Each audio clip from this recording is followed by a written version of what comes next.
Hello नमस्ते अनि झोरले सबैजनालाई शुभ बिहानी गुड मर्निङ 2083 नयाँ साल आइहाल्यो 2083 सालको सबैलाई शुभकामना 2083 वैशाख महिना 1 गते बुधबार नयाँ वर्ष त्यस्तै नयाँ वर्षको शुभकामना सबैजनालाई देशमा रहनुहुने मेरा दाजुभाइहरूलाई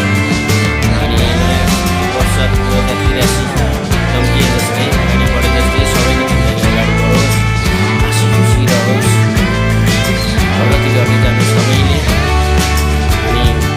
बयासीलाई छोड्दै हामी अगाडि 83मा जाँदैछौँ बयासीलाई छोडे जस्तै गरेर कसैले कसैको साथ नछोड्नु होला नचाहे र सबैजना हाँसी खुसी रहनु होला भन्छ अगेन ह्याप्पी न्यू इयर सबैजनालाई मेरा प्यारा साथीभाइहरूलाई अनि मेरा दिदीबहिनीहरूलाई मेरा आफन्तजनहरूलाई सबैलाई 2083 को धेरै धेरै शुभकामना छ। हजुरहरू हाँसी खुसी रहनु सबै सदैव। ल है त यति मात्र।